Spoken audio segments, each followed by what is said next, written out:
সম্মানিত সুধীমণ্ডলী সবাইকে ভালোবাসা এবং শুভেচ্ছা জানিয়ে সচিবালয়ে আগুন দেওয়ার বিষয়টি নিয়ে আমি আলোচনা করব। তো আলোচনা করব একটি ভিডিও ফুটেজের ভিত্তিতে। তো এই ভিডিও ফুটেজে এই ভদ্রলোক কি বলেন একটু শোনা যাক, তারপর আমি ওনার আলোচনার ফাঁকে ফাঁকে আমার মন্তব্য পেশ করব বা আমি আমার ইনপুট দেব। তাহলে কথা না বাড়িয়ে আমি প্লে করি, আপনারা শুনতে থাকুন। সচিবালয়ের ভিতরে একটা কুকুর পাওয়া গেছে। দেশের সর্বস্থান সচিবালয় 7 তলার ভিতরে ভাই কুকুর গেল কই থেকে? কুকুরটা গেল কই থেকে? সেখানে যে সার্কিট হলো, আপনাদের সিকিউরিটি গার্ডটা কি বাল ফালাইছে ভাই? আপনাদের সিকিউরিটি গার্ডটা কই? পুলিশ কই? একজন ফায়ার সার্ভিসের কর্মীরা ট্রাক চাপা দিয়ে চলে গেল। একটা রাস্তায় ফায়ার সার্ভিস দাঁড়াইলে অন্য রাস্তাগুলো ব্লক করে দেওয়া হয়েছে। আচ্ছা, আমার এইখানে একটু থামতেই হচ্ছে। আমারও প্রশ্ন, সচিবালয়ের 7 তলার উপর কুকুর গেল থেকে? নাম্বার 1 প্রশ্ন। 2 নাম্বার প্রশ্ন, কুকুরকে এইখানে কে বা কারা নিয়ে গেল? 3 নাম্বার প্রশ্ন, কুকুর কেনই বা 7 তলার উপর গেল? 4 নাম্বার প্রশ্ন, কুকুর 7 তলার লোকেশন কিভাবে পেল?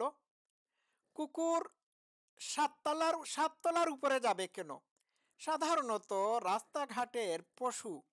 রাস্তাঘাটের পশু প্রাণী নিচের ফ্লোরের যে ঘরটি আছে সেইখানেই ঢুকার কথা। তো কুকুর 7 তলার উপর কি সিঁড়ি বেয়ে উঠে গিয়ে সেইখানে গিয়েছিল, নাকি লিফটে চড়ে গিয়েছিল, নাকি কেউ তাকে সিঁড়ি বেয়ে নিয়ে গিয়েছিল, নাকি লিফটে চড়ে তাকে নিয়ে গিয়েছিল? এটা তো খুবই কমন প্রশ্ন।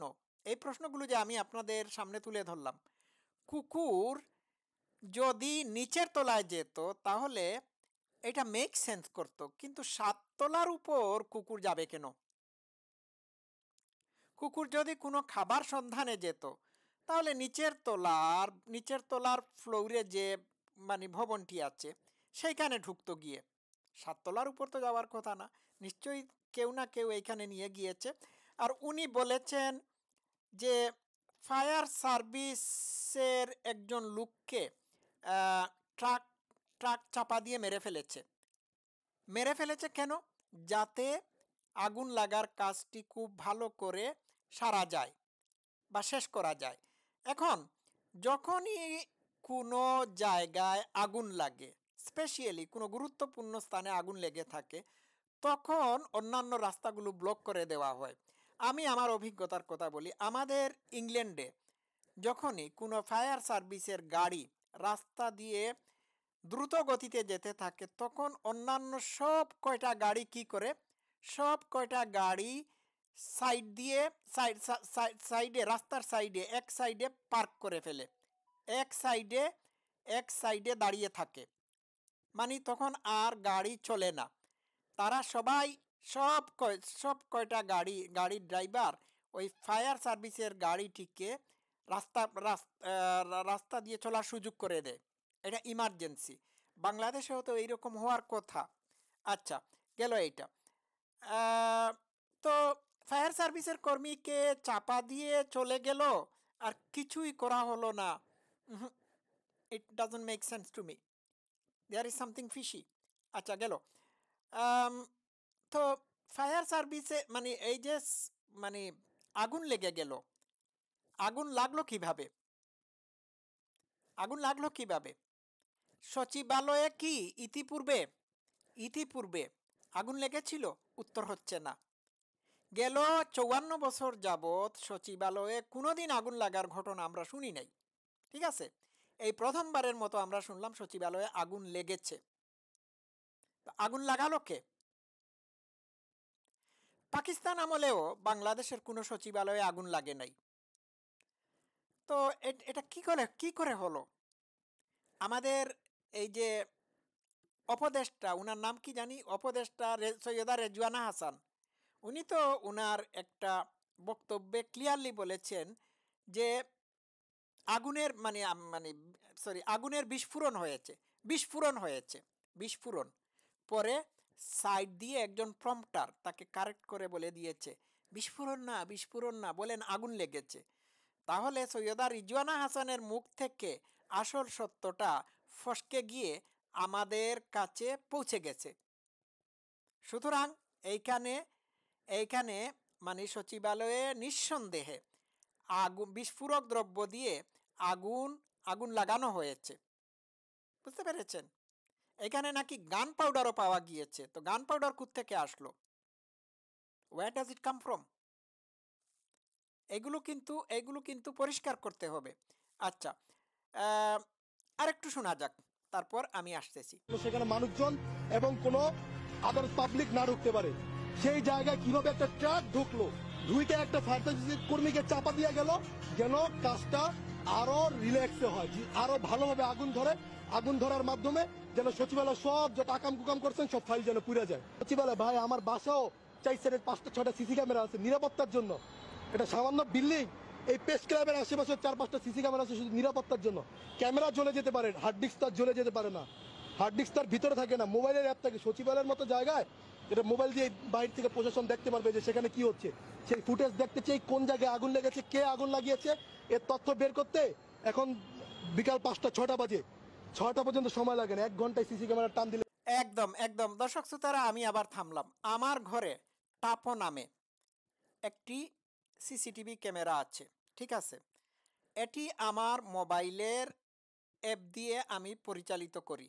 হুম, আমার মোবাইলে এই টাপো সিসিটিভি ক্যামেরার অ্যাপ আছে।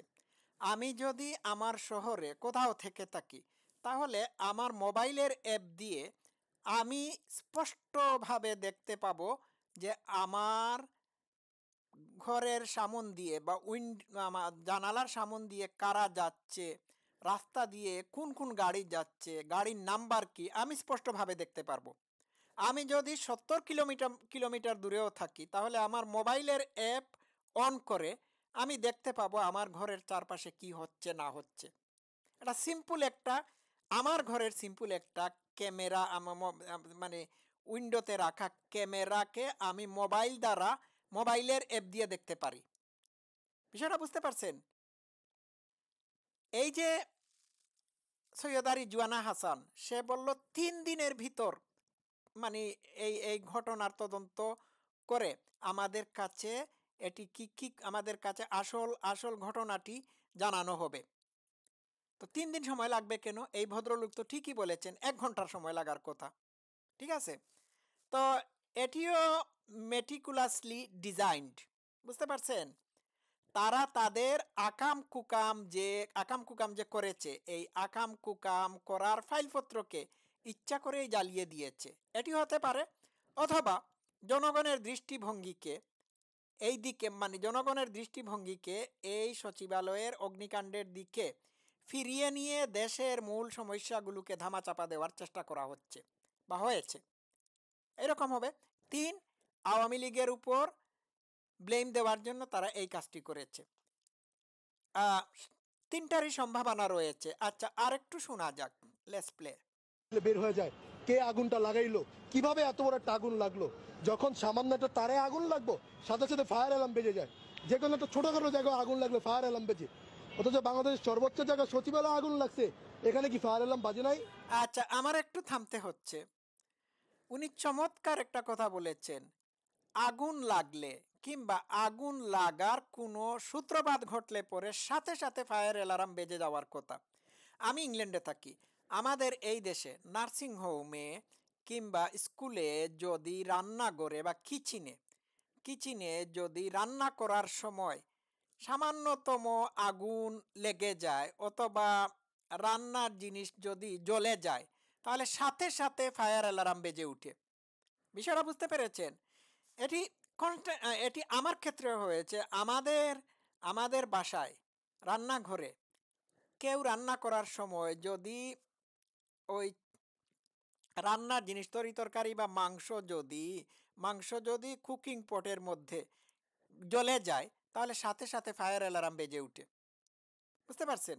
সারা বিল্ডিং এর মানুষকে সারা বিল্ডিং এর যত ফ্ল্যাট আছে সব ফ্ল্যাটের মানুষকে পাগল করে দেয়, ফায়ার অ্যালার্ম বেজে পাগল করে দেয়, ঠিক আছে? অথচ সচিবালয়ে কোনো ফায়ার অ্যালার্মই শোনা গেল না। তো তারা কি আগুন ধরানোর সময় ফায়ার অ্যালার্ম অফ করে রেখেছিল নাকি সরিয়ে দিয়েছিল? আমাকে কমেন্টে জানাবেন আপনারা। আর একটু শোনা যাক। তোমাদের পুলিশ কর্মকর্তারা রাতের বেলা কি সেখানে ডিউটি করে না?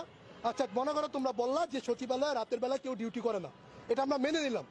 তো রাতের বেলা যদি ডিউটি না করে, যদি সচিবালয়ে ডাকাত ঢুকে, তখন তোমরা কি করবা?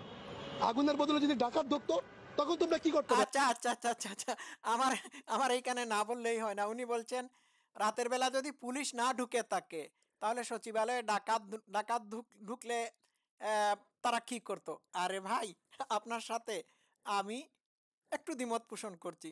সচিবালয়ে তো অলরেডি ডাকাত ঢুকে গিয়েছে।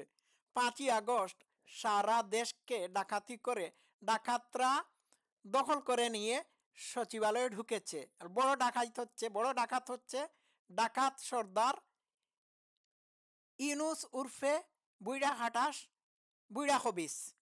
ঠিক আছে, এইগুলো সব ডাকাত। সচিবালয়ে তো অলরেডি ডাকাত ঢুকে গেছে। আপনি কোথায় আছেন? এরা তো সবাই ডাকাত। ঠিক আছে, আর একটু শোনা যাক। আমারে বলো, যদি সেখানে আইন শৃঙ্খলা বাহিনী থাকতো, ঠিক আছে, তাহলে আগুন লাগার সাথে সাথেই ফায়ার এক্সিট যে ছোট যে গ্যাসের বোতল আছে ওটা দিয়ে তোমরা নিভাই দিতে পারো, তল্পিট আগুন বাস। তোমাদের এত বড় সচিবালয়, অথচ 3টা তালায় আগুন লাগলো, যে 3টা তালায় তোমরা 3 মন্ত্রী বসো, বর্তমান 3 ধান্দাবাজ একসাথে, 3 বন্ধু একসাথে ধান্দাবাজি করে বেড়াও, 3টা একসাথে বসো, একদম সিরিয়ালে 3টা একসাথে, 3টার আগুন লাগছে। এখন আসিফ মাহমুদ, সজীব ভুইয়া ফেসবুকে পোস্ট করে যে আমরা আওয়ামী লীগের দুর্নীতির বিরুদ্ধে অনেকগুলো রিপোর্ট তৈরি করেছিলাম, তাদের টাকা পয়সা সেগুলো সব মনে জ্বলে পুড়ে গেছে, আমি ঢাকায় আসছি। আরে বেটা, নাটক বাদ দে বেটা, আগুন লাগার আগে কেন এই পোস্ট করছ যে আওয়ামী লীগের বিরুদ্ধে সকল তথ্য আসছে? আগুন লাগার আগে কেন এই পোস্টটা করলো না? আগুন লাগার পরে কেন করলো? এই হেলিকপ্টার আসিফ মাহমুদ, হ্যাঁ, হেলিকপ্টার নিয়ে অন্য জায়গায় বেড়াতে গিয়েছিল। এখন তো সে হেলিকপ্টার ছাড়া মানে চলাফেরাই করে না। তো এই হেলিকপ্টার আসিফ মাহমুদ এই কাজটা যে করলো, এটি কি সঠিক করলো? তো দেখুন, যখন আগুন লাগলো, আগুন লাগার পরে হ্যাঁ সে এই পোস্টটা দিয়েছে। উনি ঠিকই বলেছেন, আগুন লাগার আগে উনি এই আসিফ মাহমুদ হেলিকপ্টার আসিফ উপদেষ্টা আসিফ মাহমুদ এই পোস্টটি দেয় নাই। বিষয়টা বোঝা গেছে? এটি সম্পূর্ণরূপে পরিকল্পিত পরিকল্পিত উপায়ে এই কাজটি করা হয়েছে। তো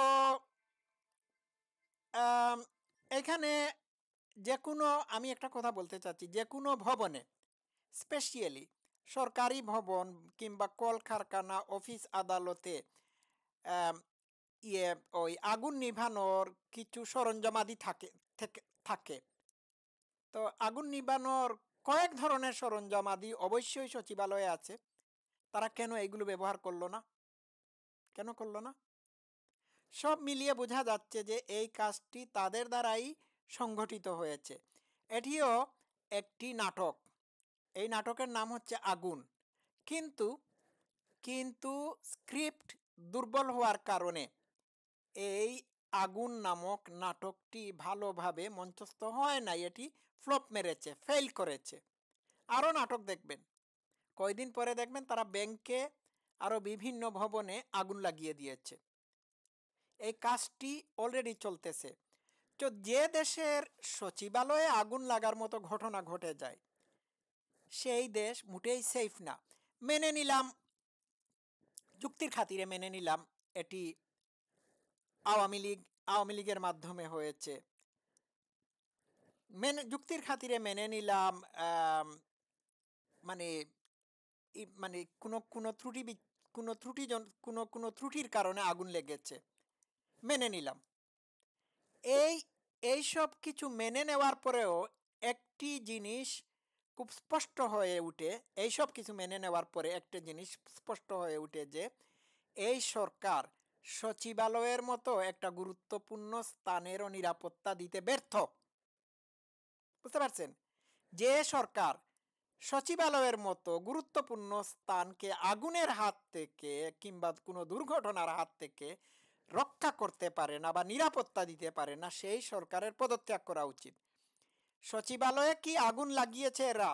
এমনটি সচিবালয়, শুধু কি তারা সচিবালয়ে আগুন লাগিয়েছে? না, সারা দেশে আগুন লাগিয়েছে, সারা দেশব্যাপী আগুন লাগিয়েছে। আর এই সচিবালয়ে আগুন লাগিয়েছে হাসিবুল ইসলাম, ওই যে অগ্নিসন্ত্রাসী। তাকে কেন সচিবালয়ে পাওয়া গেল?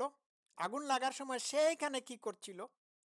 তার উপস্থিতি প্রমাণ করে এই আগুন সন্ত্রাসী বা অগ্নি সন্ত্রাসী হাসিবুল ইসলাম আগুন লাগিয়েছে, কারণ তার আগুন লাগানোর মতো এক্সপিরিয়েন্স রয়েছে। সে তার একটি স্টেটমেন্টে স্পষ্টত স্বীকার করেছে যে মেট্রো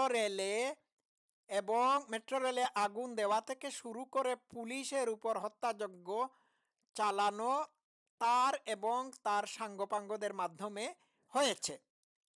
সুতরাং তাকে এইখানে নেওয়া হয়েছে যাতে করে ভালোভাবে আগুনটা লাগানো যায়, কারণ সে আগুন লাগানোর ব্যাপারে বিশেষজ্ঞ।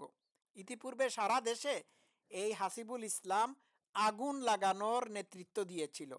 সুতরাং তারা তাকেই এইখানে নিয়েছে যাতে করে ভালোভাবে আগুন লাগানো যায়। আবারও বলি, যেটা যে যে যে কারণেই আগুন লাগুক না কেন, আগুন সচিবালয়ে লাগবে কেন? যে সরকার সচিবালয়ের মতো গুরুত্বপূর্ণ স্থানকে আগুন লাগানোর হাত থেকে রক্ষা করতে পারে না, সেই সরকার সারা দেশে যে আগুন লাগতেছে সেই আগুন নেভানোর কোনো ক্ষমতাই রাখে না। It is a failed government. সুতরাং এদের হাত থেকে দেশকে রক্ষা করুন। সবাই ভালো থাকবেন। Love you all. Thank you so much.